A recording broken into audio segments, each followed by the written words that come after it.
piece of bread that changed everything. It was one of those evenings where the city felt frozen in time.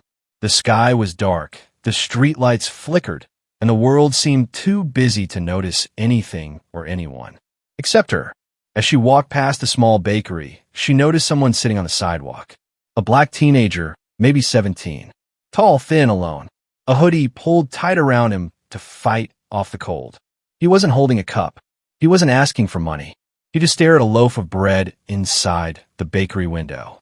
And there was something in his eyes. Not anger. Not fear. Just hunger. A simple, desperate hunger. She stopped. Most people didn't. She knew what her friends would have said. It's not your problem. But something inside her pushed her forward. Hey, she said quietly.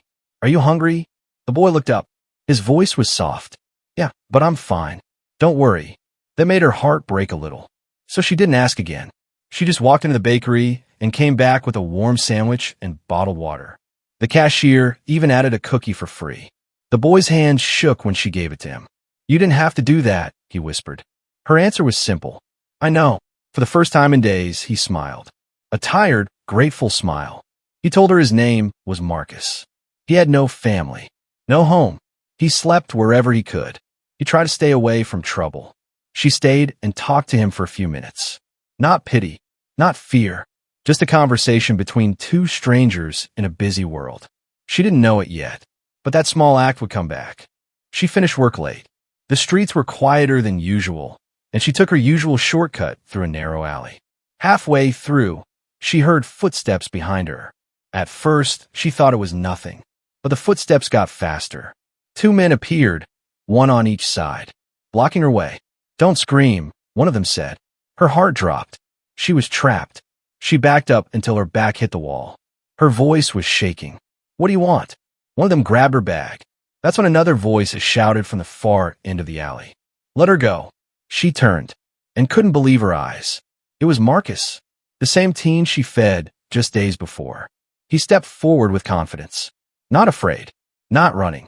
The men didn't expect him to fight back. But he did. He moved fast. The way he blocked the attack, the way he stood, it didn't look random. It looked trained. One of the attackers ran.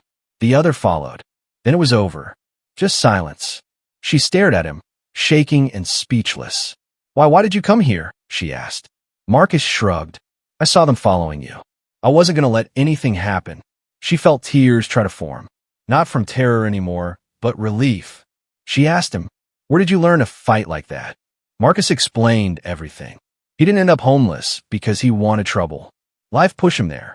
His father had died. His mother left. He bounced from one shelter to another. He joined a community program run by former police officers. They taught self-defense, discipline, survival, to keep kids from ending up on the streets or in prison. He told her, I'm trying to change my life. I won't be out here forever. And then he said something she never forgot. Sometimes all a person needs is someone who sees them. Marcus disappeared after that night. She didn't see him for months, until she got a letter in the mail. It was from a youth program. Marcus wasn't homeless anymore. He finished the training. He was helping other at-risk teens. And he wrote, that night you gave me food, you reminded me I was still human. That one moment helped me stay on the right path. She kept the letter. Sometimes kindness is small. Sometimes it takes only a sandwich, a minute of your time, or one brave choice to care. But kindness doesn't disappear. It finds its way back, from the most unexpected place, at the moment you need it most. Because one piece of bread changed everything. Months passed. The letter she received from Marcus became something more than paper. It became a reminder that small choices matter. She kept it pinned on her wall next to the front door, where she could see it every morning before work.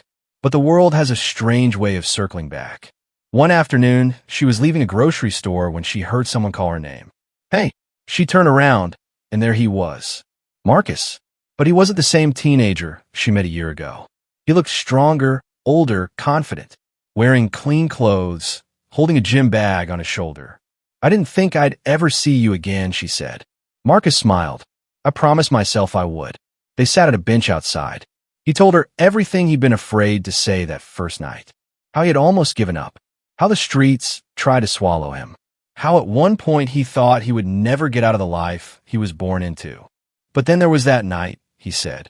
The bread, the kindness. It reminded me there was still something worth fighting for. It sounded unbelievable, but it was true.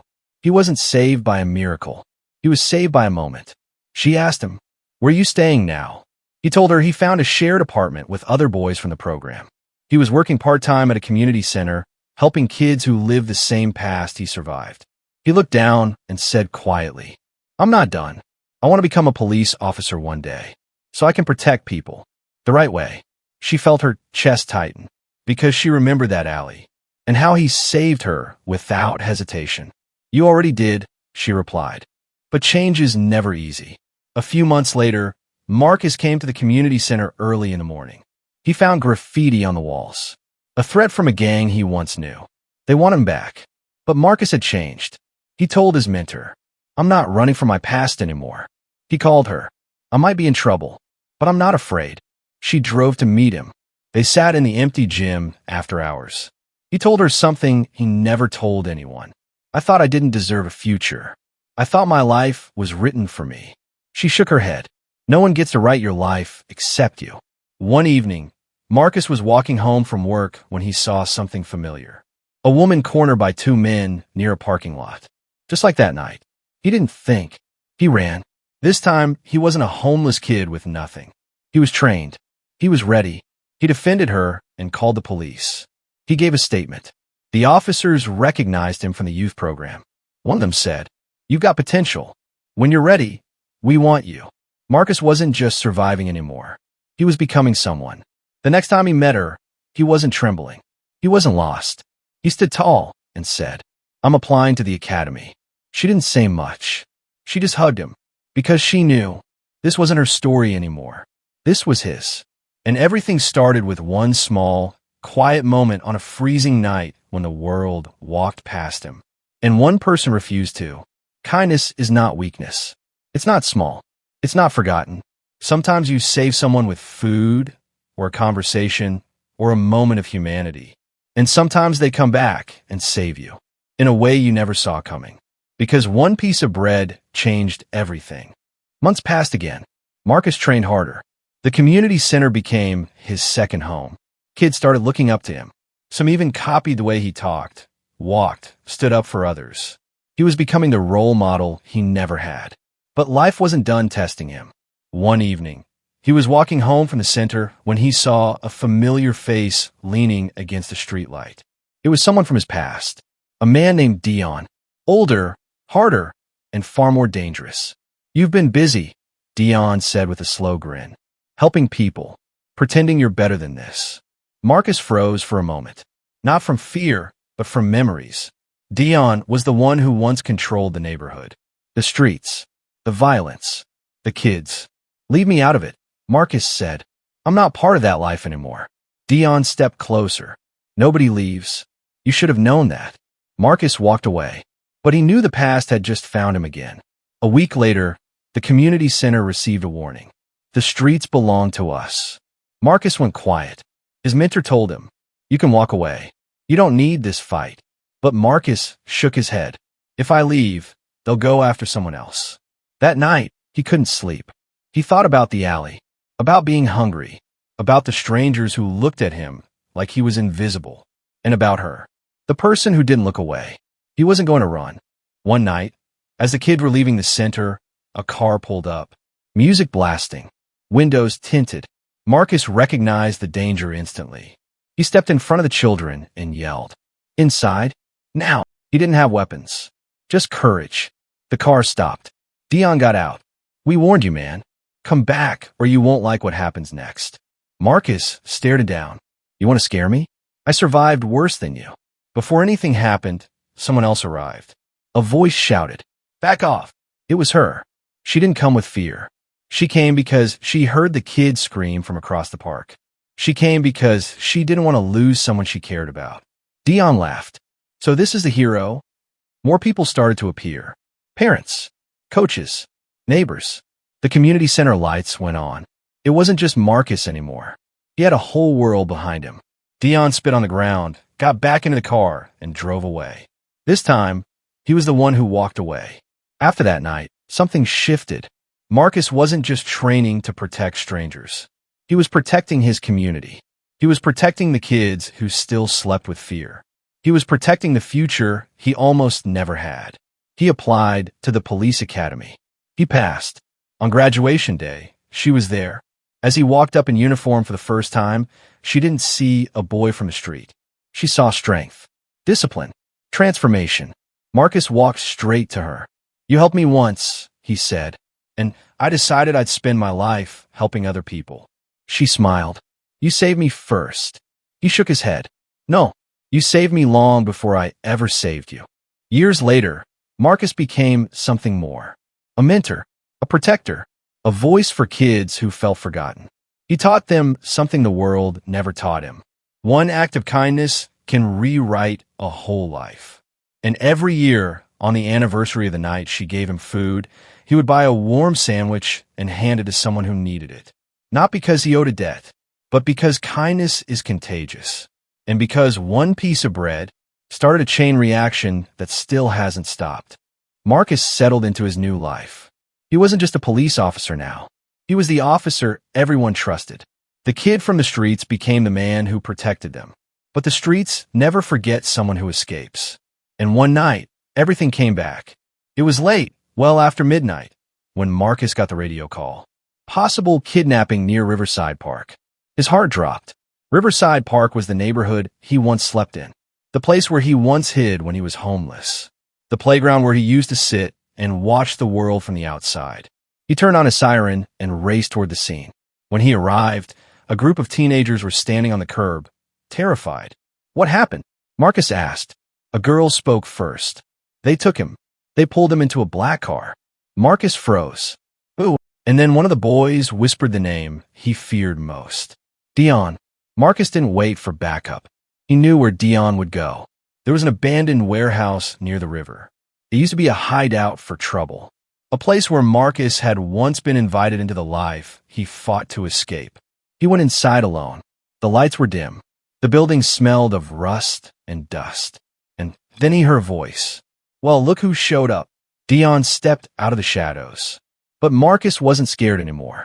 "You crossed the line," Marcus said. "Let the kid go." Dion smirked. "You really think you're different? You think a uniform makes you clean?" Marcus shook his head. "It's not the uniform. It's the choice." Dion motioned to the corner. A boy, no older than 15, was sitting on the floor. Scared, silent, holding his breath. "He wants to join," Dion said. "He wants a family. This world won't give him one." Marcus stepped forward. "You don't offer family. You offer chains." Dion scoffed. "At least I don't pretend to be a hero." There was a long silence. Then Marcus said the quiet truth. "You don't hate me because I left. You hate me because I proved it was possible." That hit Dion harder than any punch. Before anything could happen, the boy spoke. "I don't want this. I just want to go home." That was all Marcus needed. He shielded the kid and backed toward the exit. And in that moment, something unexpected happened.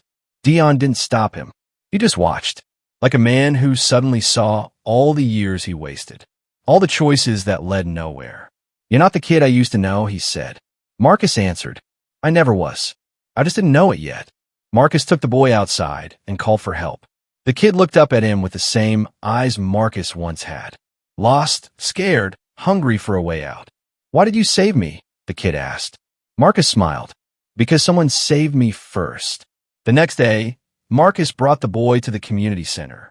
Introduced him to the same mentors who once helped him. The same place that changed his life. She was there too. She looked at Marcus the way she did that very first night. With quiet pride. "You didn't just escape your past," she said. "You changed it." Marcus finally understood. He wasn't done writing his story. He was helping others write theirs. Sometimes heroes don't wear capes. Sometimes they wear scars. Sometimes they wear the memory of one moment of kindness. And make it their purpose. She didn't even notice how the world around her faded into silence. All she could hear was her own heartbeat and the fast footsteps behind her. The men moved closer. One of them grabbed her arm. "Give me your phone. And don't scream." For a split second, she froze. Her mind raced. Her hands trembled. Her voice disappeared, but before she could react, a familiar voice rang out through the darkness. "Hey, back off." She knew that voice. She turned around and saw him. The same teenage boy she once helped. Only now, he didn't look helpless. He stepped forward with confidence, firm, steady, fearless. "Leave her alone. Right now." The men hesitated. They didn't expect a challenge. And then the boy moved fast. He took down the first attacker swiftly, using simple but sharp defensive moves. The second man tried to fight back, but was pinned against the wall in seconds.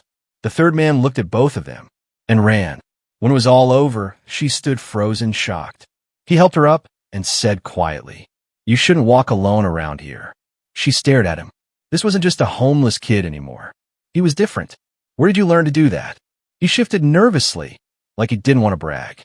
"I joined a community training program. Policemen and volunteers teach kids like me to stay out of trouble. I'm trying to turn my life around." She didn't expect this answer. She didn't expect any of this. He continued, "I was on the wrong path once. People judged me, thought I was trouble, thought I'd end up in jail." He looked her in the eyes. "But you were the first person who treated me like a human." I didn't forget. She felt something inside her shift. Maybe one small gesture really could change someone's life. They talked for a few minutes in the quiet of the streetlights. Not like strangers anymore. And when the police arrived, the officers knew him. One of them even smiled. "Good job, Marcus. We told you we believed in." Later, when she finally walked home, she looked up at the night sky and whispered. A piece of bread changed everything. Her kindness had returned to her from the most unexpected person. The police took statements. Lights flashed red and blue across the street. And then, everyone was gone, except them. Marcus walked her home. They didn't talk much at first. They didn't need to. But when they reached her door, she asked, "Where are you staying now?" He hesitated. "A homeless shelter. Just temporary. I'm trying to get into the academy someday." She looked at him, really looked. Not like a kid from the street. Not like someone broken. But someone who refused to stay where life tried to leave him. Marcus wasn't always homeless. His father died when he was young. His mother worked 2 jobs until she got sick. Then the bills swallowed everything. One day he just fell through the cracks. No one cared. No one stopped. No one tried. Until she gave him food that day. It wasn't the sandwich. It was the message. Someone sees you. That's the line that hits the audience emotionally. A week later, she couldn't forget the night or his story. So she returned to the place they met, the broken sign, the same cold sidewalk. But Marcus wasn't there. Instead, there was someone else, a volunteer. She asked about him. He comes here sometimes, helps new kids, talks to them, gives them hope. She didn't expect that. Marcus wasn't just surviving now. He was lifting others up. They met again, not on the street. He invited her to a community center where dozens of teenagers were training. Punching bags, self-defense classes, motivational boards. He wasn't a student anymore. He was helping run the program. "I wanted to show you where your kindness led." She was speechless. And then Marcus said something unforgettable. "You thought you saved me with food, but you actually saved me by believing I could be more." That line lands like a punch. She felt tears in her eyes. Sometimes the smallest act isn't small at all. The ending. Months passed. They stayed friends. He made it into a police youth program, officially. "When I'm a police officer, I want to protect someone the way you protected me." We never know who we are saving when we choose kindness. One piece of bread changed 2 lives. And it didn't end there. Fade out.